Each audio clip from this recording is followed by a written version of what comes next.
This is Bennu, a near-Earth asteroid, a remnant from the origins of the solar system and the target of NASA's OSIRIS-REx mission.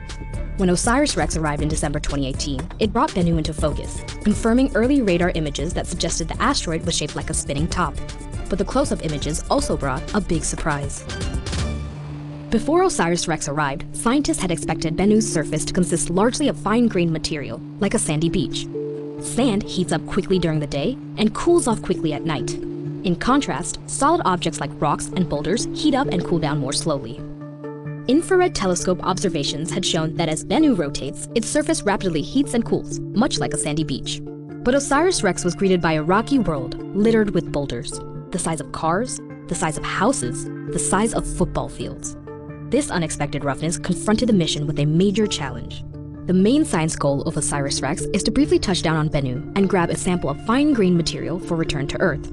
To protect the spacecraft, the original plan called for touchdown in a boulder-free zone with a diameter of at least 164 feet.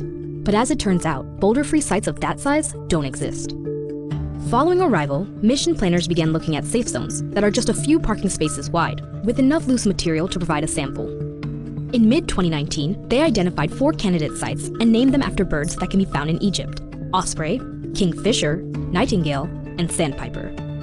Mission planners evaluated each site based on its safety to the spacecraft, the ease of getting to the site, the amount of sampleable material that it contains, and the science value of the material itself.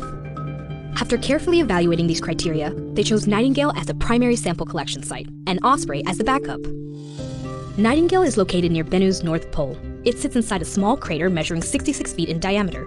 Nightingale contains mostly fine-grained material and has multiple areas for sample collection. It is also the darkest of the candidate sites and has high color variation, suggesting a diverse mineralogy.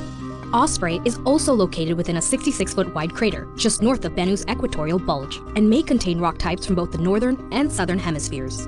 Osprey has the strongest signal for carbon-rich materials of all 4 sites and contains a dark patch at its center that is of high scientific interest to the mission. Now that the primary and backup sites have been chosen, OSIRIS-REx is performing additional reconnaissance flights to prepare for the sample collection event. Later in 2020, the spacecraft will descend to Bennu's surface, briefly touch down, and collect up to 4.5 pounds of loose material. After collection, OSIRIS-REx will carefully stow the sample and make the long journey back to Earth.